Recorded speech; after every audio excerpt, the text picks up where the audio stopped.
حضور صلی اللہ علیہ وسلم کے پاس ایک مہمان آ گئے رات کے وقت میں.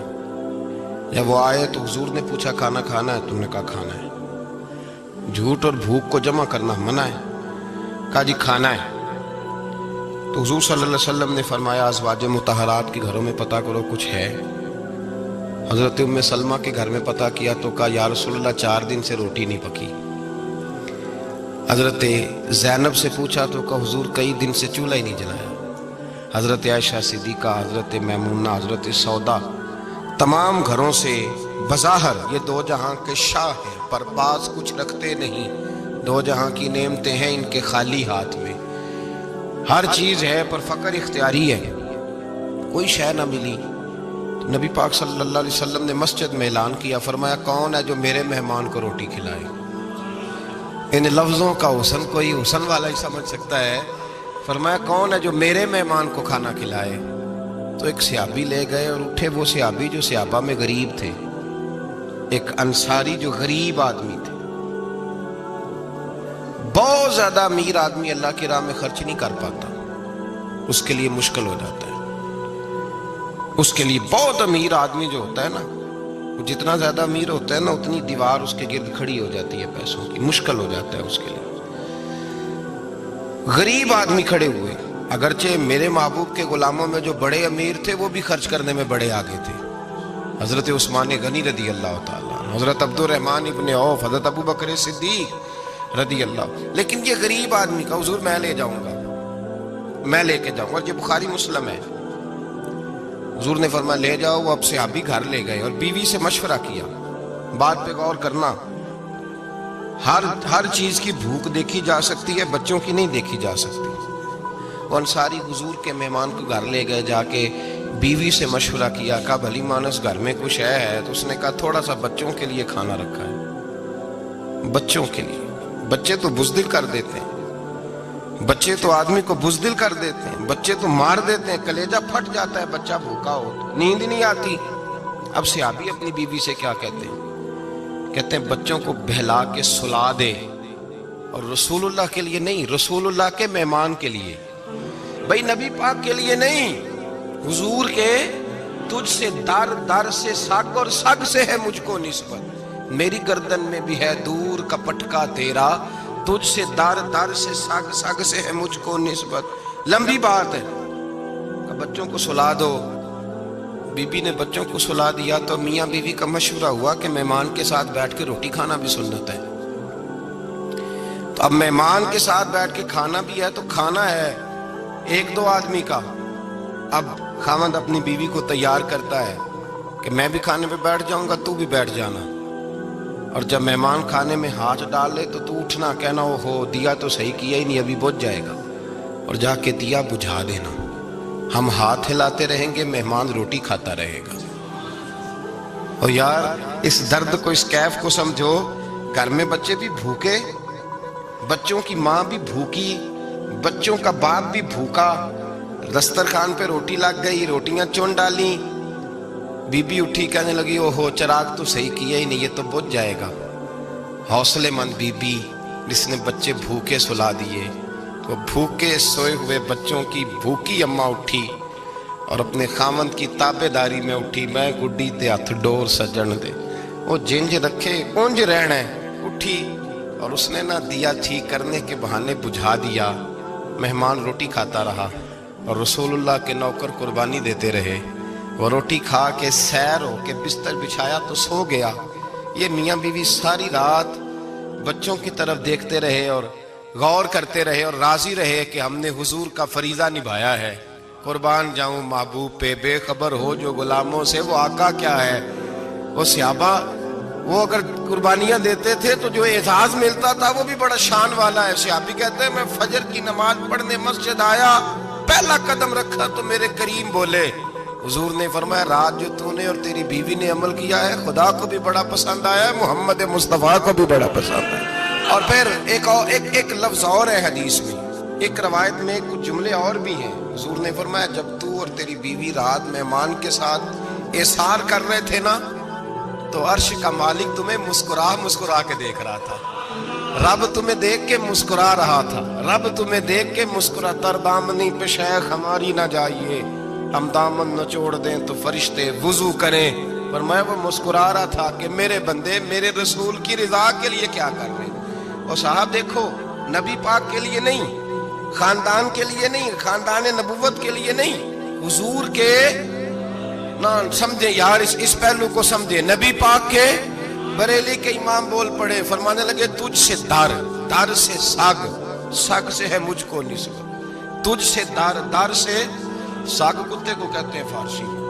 فرماتے محبوب تیرا دروازہ اور دروازے پہ کتا، اور کتے کے پاس میں بیٹھا ہوں، چلو کتے کے پاس تو بیٹھا ہوں نا، میری گردن میں بھی کوئی تو پٹکا آیا ہی ہے نا، تجھ سے در، در سے سگ، اور سگ سے ہے مجھ کو نسبت، چلو میری گردن میں بھی ہے دور کا پٹکا تیرا۔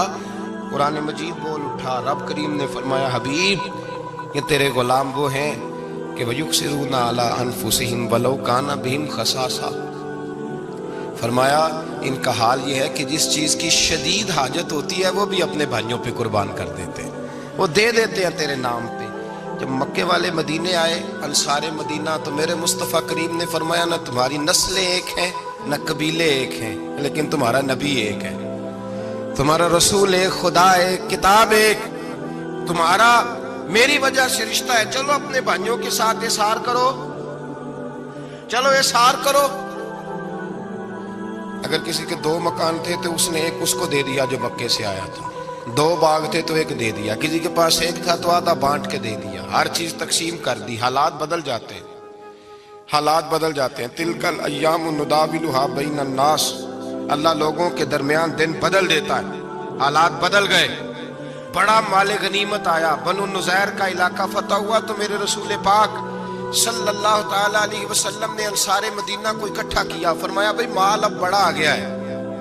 2 باتیں، یہاں تو اس طرح کرتے ہیں کہ میں ان کو کہتا ہوں جو مکے سے آئے تھے کہ جتنی تمہاری جائیدادیں باغ انہوں نے لیے ہیں واپس کر دیتے ہیں تمہیں، اور جو مال آیا ہے وہ بھی تم میں سے آدھا آدھا دونوں کے درمیان بانٹ دیتے ہیں، یا جیسے تمہارا دل چاہے، تمہارے مال بھی واپس کرتے ہیں اور جو وہاں سے مال آیا وہ تمہارے بیچ بانٹ دیتے ہیں، یا اگر تم کہو تو یہ مال ان کو دے دیتے ہیں مہاجرین کو، اور تمہیں تمہارے مال واپس مل جاتے ہیں۔ حضور نے پوچھا انصار مدینہ سے، حضرت سعد بن معاذ، سعد بن عبادہ تڑپ کے کھڑے ہوئے، عرض کی محبوبہ میں تو ابو بکر کو جانتا ہی نہیں تھا، حضور مجھے کیا پتا عمر کون ہے، میں کیا جانوں عثمان غنی مولا علی کی عظمتوں کو، محبوبہ میں نے تو تجھے ان کی طرف مسکرا کے دیکھتے ہوئے دیکھا ہے، تیرا جلوہ دیکھا ہے، تجھ سے در در سے سگ سگ سے ہے مجھ کو نسبت۔ یا رسول اللہ صلی اللہ علیہ وسلم ہم سے مشورہ نہ کریں، آپ اس طرح کریں جو جائیدادیں ہم نے انہیں دی ہیں وہ بھی ان کے پاس رہنے دیں، اور جو مال آیا ہے وہ بھی ان میں تقسیم کر دیں، اس لیے کہ ہمیں تو بس اتنا پتہ ہے کہ یہ آپ کے غلام ہیں، آپ کے نوکر ہیں، ہمیں اس سے زیادہ کسی چیز کے کوئی غرض، بس آپ کے غلام ہے، بات ختم ہو گئی۔ حضور خاموش ہو گئے۔ صحابہ کہتے ہیں دیر کے بعد ہم نے کہا فیصلہ ہونا چاہیے، فیصلہ پتہ کیا ہوا؟ حضور نے ہاتھ اٹھائے، کہا اے اللہ میرے مدینے والوں پہ رحم فرما، اے اللہ میرے انصار پہ رحم فرما، اللہ ان کے جذبے قبول فرما۔ بھائی احسار والی زندگی، وہ کیا بات ہوئی کہ میں نے بڑی قربانی دی ہے، اور جب تک تو قربانی نہیں دیتا تو قدر والا نہیں ہوتا۔ جو چیز قربانی سے حاصل ہوتی ہے اس کی قدر ہوتی ہے، جو چیز مفت میں آ جاتی ہے اس کی کوئی قدر نہیں ہوتی، کوئی قدر نہیں۔ میں اکثر سوچتا ہوں کہ حضرت خواجہ اجمیری کے خلیفے اجمیر میں بھی تو ہونے چاہیے تھے نا، لیکن ان کے خلیفے اجمیر میں نہیں ہوئے، دلی میں ہوئے۔ تو میں سوچتا ہوں دلی والوں کے خلیفے دلی میں ہونے چاہیے، لیکن دلی میں نہیں ہوئے، پاک پتن میں ہوئے، تو پاک پتن والوں کے یہاں ہو جاتے۔ وہ اس لیے کہ قربانی جو دیتا ہے نا، جو دور سے چل کے آتا ہے وہ قربانی کرتا ہے، قربانی دیتا ہے، اس کو قدر زیادہ ہوتی ہے۔ ہم نے کسی شے کے لیے کبھی قربانی نہیں دی، نہ دین کے لیے، نہ قرآن کے لیے، نہ مسجد کے لیے، نہ شیخ کے لیے، نہ طریقت کے لیے، قربانی تو ہے ہی نہیں۔ تو جو شے مفت ملتی ہے اس کا نہ مزہ آتا ہے نہ قدر ہوتی ہے۔ جو چیز قربانی کر کے لیتے ہو نا، قربانی کر کے، اس کی قدر ہوتی ہے۔ کسی لیے کہا تھا کسی درویش نے، اس نے کہا تھا قدر نبیدہ ایک کی جانن دنیا دار کمینے، قدر نبی دا جانل واگے سو گئے وچ مدینے. ان سے پوچھو نا، ان سے پوچھو ان حضرات کو کتنی قدر تھی. قربانی اپنی زندگی میں دینا سیکھیں. ایک ہوتی ہے بندے کی ذاتی خواہش، اس کو کچلنا بڑا مشکل ہوتا ہے. قربانی بڑی ضروری چیز کا نام ہے، اور جو قربانی دینا سیکھ جاتا ہے وہ بچ جاتا ہے. کتیا 6 بچے جنم دیتی ہے لیکن قربانی نہیں نہ دیتی بچوں کی، تو ریوڑ نہیں بنتے، اجڑ نہیں بنتے. بکری 2 بچے پیدا کرتی ہے اور سال کے بعد ہزاروں بچوں، لاکھوں بچوں کی قربانی دیتی ہے، پر پھر بھی جدھر جاؤ بکرے ہی بکرے نظر آتے ہیں. جو قربانی دینا سیکھ جاتا ہے نا، یزید نے کوئی قربانی نہیں دی، اس لیے کوئی شخص بھی کھڑا ہو کے نہیں کہتا، حالانکہ 14-15 بیٹے تھے یزید کے، کوئی بھی کھڑا ہو کے نہیں کہتا میں اس کی نسل میں سے ہوں. امام حسین نے ساری قربانی دے دی. ایک زین العابدین بچے تھے، پوری دنیا میں اللہ نے سید عطا فرمائے ہوئے ہیں. جو قربانی دینا سیکھ جاتا ہے وہ بچ جاتا ہے. ہم نا قربانی کیا، ہمارے پاس تو اضافی شے ہے وہی دینے کو تیار نہیں. جب آپ تیار ہی نہیں تو سودا ہی نہیں کر، آپ نکلے ہی نہیں میدان میں، تو حاصل کیسے ہو؟ حصول تو تب ہوگا نا جب آپ کوئی انویسٹمنٹ کریں گے. تو آپ انویسٹ ہی نہیں کر رہے تو بھائی آپ نے پودا ہی نہیں لگایا تو پھل کیسے ملے؟ قربانی نہیں دی تو وہ درجہ کیسے ملے؟ اس کے لیے تو قربانی ضروری ہے. اب تمام صحابہ کی زندگی پڑھ لیں، حضرت ابو بکر سے لے کر حضرت بلال تک، یہ سارے قربانی والے ہیں. آپ تمام اولیاء کی صفت پڑھ لیں، غوث اعظم، جیلانی، داتا علی اجویری، خواجہ معین الدین، یہ سب قربانی والے لوگ ہیں. قربانی دیتے رہے تو بچے ہوئے ہیں. ان کے جو ساتھ تھے وہ بھی قربانیوں والے تھے. قربانی حصہ ہے طریقت کا، قربانی ضروری ہے. اور ہمارے صوفیاء تو کہتے ہیں جس شخص نے تصوف میں آ کے قربانی نہیں دی. بزرگوں کے پاس ایک شخص آیا، غالباً خواجہ نظام الدین محبوب الہی کی بات ہے، میرے ذہن میں نام پورا نہیں سما رہا. تو ایک مرید نے آ کے کہا حضور زکوٰۃ کتنی دینی ہے؟ فرمایا 2.5%. تھوڑی دیر کے بعد حضرت نصیر الدین چراغ دہلوی آ گئے، کہا حضور اللہ کے راستے میں کتنے دینے ہیں؟ فرمایا 50%. ایک ساتھی قریب بیٹھا تھا، اس نے کہا پہلے کے لیے 2.5% کا فتویٰ تھا، اس کو کہہ دیا دے دے. چند منٹ گزرے تو حضرت امیر خسرو بھی آ گئے، کہا حضور زکوٰۃ کتنی دینی ہے؟ فرمایا جو ہے سارا ہی لے آ، تیری 100% ہے. تو وہ ساتھی جو قریب بیٹھے تھے اس نے کہا بابا فتوے علیحدہ علیحدہ ہیں. فرمایا فتویٰ ایک ہی ہے، بندے علیحدہ علیحدہ ہے. فتویٰ ایک ہی ہے، مجھے پتہ ہے کون کتنے دے سکتا ہے. وہ جس کو میں نے 2.5% کہا ہے وہ بھی جا کے حساب کتاب کرے گا، اس نے 2.5 بھی پورا نہیں دینا. فرمایا جس امیر خسرو کو میں نے کہا نا سارا لے آ، اس کا دل کرے گا میں اپنا مکان بھی توڑ کے لے آؤں. میں نے فتویٰ ایک ہے، بندہ دیکھ کے بات کی ہے. بھائی قربانی نہیں ہے، اظہار ہی نہیں ہے، جذبہ ہی نہیں ہے، ہمارا مزاج ہی نہیں ہے. لیکن نا یہ اب ایک تو شریعت کی قربانی ہے نا، یہ تو اس پہ بھی لوگ بڑا سوچیں گے، اس پہ بھی لوگ بڑا سوچیں گے. فتوے پوچھتے پھریں گے کہ جی میرے اوپر تو ابھی میں نے تو 15,500 قرضہ دینا ہے، دوں کہ نہ دوں، کون سی دوں؟ فتوے پوچھیں گے. دینے کی دفعہ فتوے پوچھیں گے اور لینے کی دفعہ چھٹی، جو آتا ہے آنے دو. کبھی لینے کی دفعہ بھی فتویٰ پوچھنا صاحب کہ یہ مجھے اتنا مال آ رہا لے لوں کہ نہ لوں. وہ لے لیا، قابو کر لیا. جب دینے کی باری آئی تو فتویٰ احصار کریں. اور احصار صفت ہے مسلمان کی، یہ احصار کرنے لگتا ہے تو بچنے لگ جاتا ہے، اس کا فائدہ ہونے لگ جاتا ہے. قربانی دینے لگ جاتا ہے تو بچ جاتا ہے. کسی نے کہا تھا سن اے مسلمان، یہ نقطہ فیض قرآنی میں ہے، عظمت و اسلام اور مسلم صرف قربانی میں ہے. اگر تو جینا چاہتا ہے تو قربان ہو، اپنے مزاج میں قربانی. اور ایک عیسائی اسکالر تھا امریکہ کا، صرف ایک حدیث پڑھ کے مسلمان ہو گیا، کلمہ ہی پڑھ گیا. حدیث کیا ہے؟ جنگ یرموک ہے. تو 7 صحابہ زخمی ہیں، چور چور زخموں سے لیٹے ہوئے، گرمی بڑی شدید ہے. العطش العطش، پیاس پیاس پیاس پکارے ایک صحابی. ایک آدمی دوڑا دوڑا آیا، پانی کا برتن ہاتھ میں ہے، اس کے منہ کے قریب پانی کیا تو قریب ایک اور زخمی نے کہا میں بھی پیاسا ہوں. زخموں سے چور چور شخص نے، میدان میں پڑے ہوئے آدمی نے کہا یار پہلے اسے پلا دو، وہ زیادہ پیاسا ہے. وہ کہتا ہے میں جب اس کے پاس گیا، اس کو پانی دینے لگا تو ایک آدمی قریب سے اور بولا یار میرے تو زبان پہ زخم ہے، دوڑ کے آؤ، بڑی پیاس ہے۔ کہتا میں نے پانی کا کٹورا اس کے قریب جو کیا تو چوتھا بول پڑا۔ میں اس نے کہا ادھر لے جاؤ یار، میرا گزارا ہو جائے گا، کام چل جائے گا۔ وہ کہتا پانچواں بول پڑا تو چوتھے نے انکار کر دیا، میں نہیں پیوں گا، پہلے اس کے پاس لے جاؤ۔ کہتا حد ہو گئی۔ ساتویں تک میں آیا، اور جب میں ساتویں تک آیا تو پہلے نے پھر چیخ ماری۔ تو فرماتے ہیں وہ ساتواں کہنے لگا نہیں ادھر لے جا یار، اس کو پیاس زیادہ لگی ہوئی ہے۔ کہتے ہیں جب میں اس تک گیا تو وہ جام شہادت نوش کر چکا تھا۔ پلٹ کے دوسرے کے پاس آیا تو وہ بھی فوت ہو گیا۔ تیسرے کے پاس آیا تو وہ بھی رب کریم کی بارگاہ ناز میں حاضر ہو گیا۔ ساتوں شہید ہو گئے۔ تو پانی کا کٹورا میرے ہاتھ میں رہا۔ میں کبھی آسمان دیکھتا، کبھی زمین دیکھتا، کبھی پانی دیکھتا، کبھی میں ان 7 شہیدوں کے چہرے دیکھتا۔ پھر دل میں خیال آیا یہ تو گردنیں کاٹنے والے تھے، یہ تو ایک دوسرے کو قتل کرنے والے تھے، یہ تو خون پینے والے تھے۔ آج یہ سارے اس لیے کر رہے ہیں کہ سارے محمد عربی کے غلام بن گئے، رسول اللہ صلی اللہ علیہ وسلم کے نوکر بن گئے۔ وہ کہتا میں نے حدیث پڑھی تو میں مسلمان ہو گیا۔ میں نے کہا یہ جذبے دنیا دار بندہ پیدا نہیں کر سکتا، یہ جس نے جذبہ پیدا کیا ہے وہ اللہ کا سچا رسول ہے۔ میرے بھائی اظہار کا مزاج پیدا کریں۔ قربانی تو نہیں رہی معاشرے میں، اظہار ہی تو نہیں ہے۔ ہم روایتیں پڑھتے ہیں، سنتے ہیں، لیکن آپ یقین کریں پنکھے کے نیچے مسجد میں ایک دوسرے کو جگہ دینے کو تیار نہیں۔ پھر پنکھا ہے نا چل رہا ہے تو کوشش ہے کہ مجھے عین اس جگہ ملے جہاں پنکھا چل رہا ہے۔ اتنا بھی اظہار کرنے کو لوگ تیار نہیں، اتنا بھی۔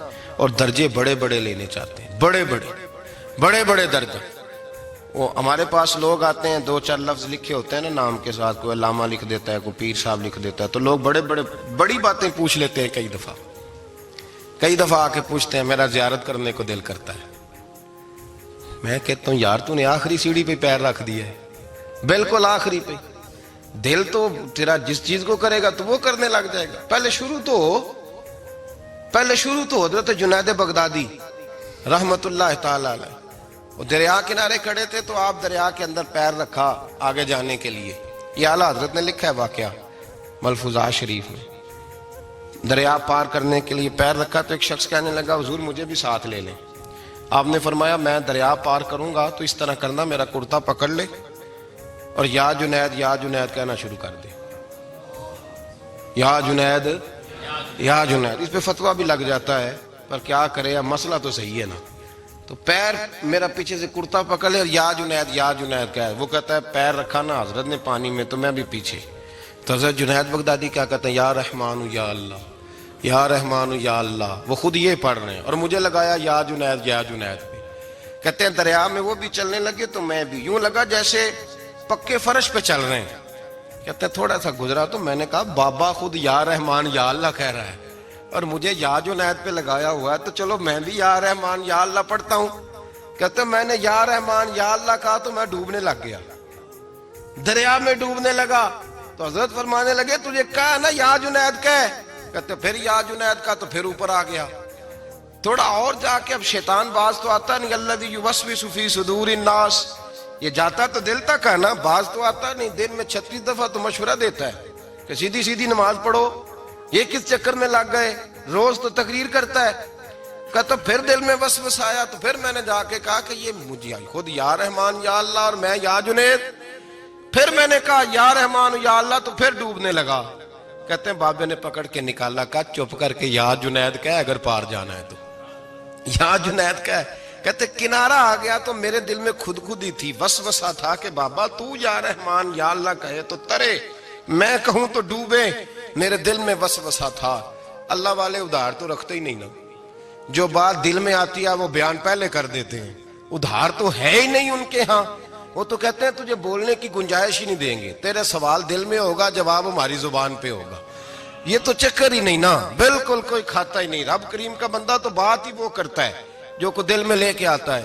فرماتے ہیں جیسے ہی میرے دل میں یہ وسوسہ تھا، حضرت جنید بغدادی رحمت اللہ تعالی علیہ باہر نکل گئے تو پلٹ کے میری طرف دیکھا اور مسکرا کے فرمانے لگے بیٹا جنید تک تو پہنچ لے، اللہ تو ابھی بڑی دور ہے، ابھی جنید تک تو پہنچ جا، ابھی تو جنید تک نہیں پہنچا، ابھی تو میرے تک تو پہنچ جا، اللہ تو ابھی بڑی دور ہے، تو ڈائریکٹ ہی وہاں تک جانے لگا ہے۔ شروع تو ہو ابھی، تو یہاں لوگ سیدھا ہی آ کے کہتے ہیں زیارت کرنی ہے۔ مجھے ایک صاحب کہنے لگے جی میں نے ایک پیر صاحب کے بارے میں سنا ہے ان کی بیعت ہوتے ہی بندے کو نبی پاک کا دیدار ہو جاتا ہے۔ میں نے کہا ٹھہر جا ذرا، اس کو بھی کہہ بریک پہ پیر رکھے، بیعت کرتے ہی دیدار ہو جاتا ہے۔ یہ کوئی لوٹ سیل ہے؟ زندگی گزر جاتی ہے انسان کی، مر جاتا ہے، اور جس کو حضور کا دیدار ہو پھر بچ جائے، پھر قائم رہے، پھر اس کی زندگی نہ بدلے، پھر اس کا دنیا سے کوئی تعلق رہ جائے۔ یہ پوچھ ابو بکر صدیق سے جنہیں دیدار ہوا تھا، جب دیدار ہوا تو یار رہا ہے، باقی کوئی شے بھی نہیں رہی، پھر محبوب رہے اور کچھ بھی نہیں بچتا۔ تو وہ کس طرح کا ہے جو دیدار بھی کراتا ہے اور پھر کہتا جاؤ دکان بھی کھول لو جا کے؟ یہ کیسی بات ہے؟ وہ ایک منزل ہے، وہ اپنی جگہ پہ آ کے آتی ہے، اور یہی بہتر ہے کہ پردوں میں وہ پردہ پوش رہے۔ وہ اگر پردے اٹھا دے تو کسے ہوش رہے، پھر مشکل ہو جاتا ہے معاملہ، مشکل ہو جاتا ہے۔ تو بھائی یاد رکھیں، قربانی دینا سیکھیں، اثار کرنا سیکھیں، اور صفر سے شروع کریں۔ زندگی میں ہم لینے کے چکر میں پڑ جاتے ہیں تو نقصان اٹھاتے ہیں۔ عقل کے گھوڑے کم دوڑائیں، محبت کے ساتھ عمل زیادہ کریں، دماغ کا استعمال کم کریں اور عمل زیادہ کریں، زیادہ عمل کریں، ورنہ شیطان تو نماز بھی نہیں پڑھنے دے گا۔ وہ تو کہے گا کہ جناب چلو ٹھیک ہے اللہ نے معافی کر دینا ہے نا، وہ تو کچھ بھی نہیں کرنے دے گا۔ دماغ کا استعمال کم کریں اور عمل زیادہ کریں، جد و جہد زیادہ کریں، اظہار کریں، قربانی کریں اپنی زندگی میں، کریں کسی کے لیے کچھ، اظہار کریں، کسی کو کچھ دیں۔ یہ جو ہم اولاد کے لیے قربانی دیتے ہیں نا، تو یہ قربانی نہیں ہوتی، یہ لالچ ہوتا ہے، یہ سودا ہے۔ پتہ ہے آپ کو یہ سودا ہے؟ ہم بچپن میں ان کی خدمت کریں گے، یہ بڑھاپے میں ہماری خدمت کریں گے، تو یہ تو تجارت ہے، یہ کوئی اصول نہیں۔ میرے بچے بڑے ہو گئے تو مجھے خیر صلی اللہ، یہ تجارت ہے بھائی، یہ تجارت ہے، یہ قربانی نہیں، تو تجارت ہے۔ یہ آپ جو کر رہے ہیں یہ تو کمیٹی ڈال رہے ہیں آپ، اور چونکہ نیت یہ ہوتی ہے خدمت کی، تو پھر نصیب والوں کو خدمت ملتی ہے، قسمت والوں کو ملتی ہے۔ ورنہ بچے کہتے ہیں ابا جی ٹھیک ہے آپ نے ہماری خدمت کی تو سارے کرتے ہیں، آپ نے کوئی نوکی تھوڑی کی ہے، چھٹی آپ وہاں بیٹھیں، چائے ملے گی وقت پہ پہنچے گی، لیکن آپ مداخلت نہ کریں کسی چیز کے اندر، تجارت نہ کریں، اظہار کریں، قربانی کریں۔ ہمارے صوفیاء یہ کہتے ہیں اولاد سے بھی توقع نہ کرو خدمت کی، نہ توقع کرو، بس یہ کہو کہ میرا رب مجھے بڑھاپے۔ دیکھیں نا نبی پاک صلی اللہ علیہ وسلم نے دعا مانگی، اے اللہ ارذل العمر ہونے سے بچا، عمر کے اس حصے سے بچا جس میں دوسروں پر انسان بوجھ بن جاتا ہے، دعا مانگ۔ تو یہ لالچ بھی نہ کبھی زندگی میں رکھیں کہ میری فلاں آدمی خدمت کرے گا، یہ لالچ بھی برا ہے، اس پر بھی توجہ نہ کریں۔ اپنی دنیا آپ پیدا کر اگر زندوں میں ہے، سر آدم ہے، ضمیر کن فکاں ہے زندگی، یاد رکھیں۔ ہوش آنے سے لے کر اپنا یہ ذہن بنا لیں کہ میں آج سے اپنے آپ کو خود چلاؤں گا، میں سایہ دوں گا، بھکاری مان کے کبھی کسی سے سہارا مانگوں گا نہیں، سہارا دیں، کسی کے لیے قربانی دیں، اظہار کریں، جد و جہد کریں۔ جو چیز آپ کے بس میں ہے وہ تو ہے، جو بس میں نہیں اس میں بھی کوشش کرنے کی آپ کوشش کریں، تگ و دو کریں۔ قربانی سے انسان سنور جاتا ہے، بن جاتا ہے۔ اللہ تبارک و تعالی ہمیں سنورنے اور بن جانے کی توفیق عطا فرمائے۔